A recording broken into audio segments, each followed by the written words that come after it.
and you're watching the History Fella channel. In today's video, we're looking at Elizabeth I. Elizabeth I gave her name to a golden age of poets, statesmen and adventurers. Known as the Virgin Queen, or Gloriana, her union with her people became a substitute for the marriage she never made.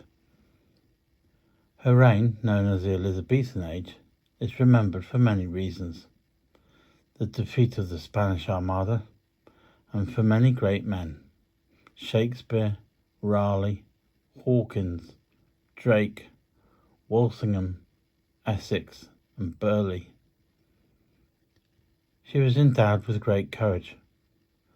As a young woman, she had been imprisoned in the Tower of London on the orders of her half-sister, Queen Mary I, and she lived in daily fear that she would be executed as her mother was, Anne Boleyn. Elizabeth, unlike her sister Mary, was a Protestant and declared, when she became queen, that she did not make windows into men's souls, and that her people could follow any religion they wished. She was a great beauty in her youth. She had hazel eyes, auburn hair, and white skin, a striking combination.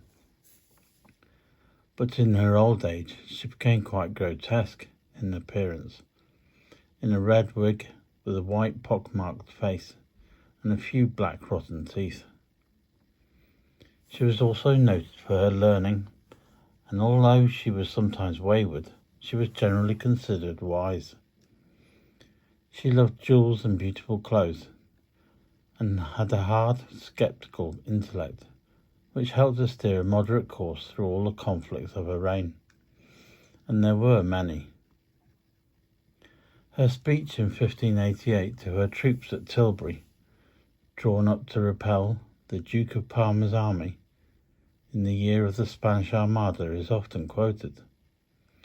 One part of the speech is well known, and the section that starts, "I know I have the body of a weak and feeble woman, but I have the heart and stomach of a King of England too, and think foul scorn that Parma or Spain, or any prince of Europe, should dare to invade the borders of my realm." It's stirring stuff even today, many centuries later. Her courtiers, and to some extent her country, expected her to marry and provide an heir to the throne. She was courted by many suitors. Even her brother-in-law, Philip of Spain, joined the throng of men hoping to win her affection. It is said that Elizabeth's great love was Lord Dudley, later to become Earl of Leicester, but her faithful and brilliant minister and close adviser, Sir William Cecil, advised against it. Elizabeth could be hard when the circumstances needed a strong hand, and when Mary Queen of Scots was found to be involved in a plot to usurp the throne, she signed Mary's death warrant, and Mary was beheaded at Fotheringhay Castle in 1587. She could be forgiving too. John Aubrey, the diarist, tells a story about the Earl of Oxford. When the Earl made a low obeisance to the Queen, he happened to let out a fart, at which he was so ashamed that he left the country for 7 years. At his return, the Queen welcomed him back and said, "My lord, I'd forgot the fart." There are many stories about Elizabeth that reveal her strengths and very occasionally her weaknesses. When the Earl of Leicester gave the Queen his excuses for failing to subdue Cork in Ireland, Elizabeth's comment was, "Blarney." Her comments on marriage were straight to the point. "I should call the wedding ring the yoke ring."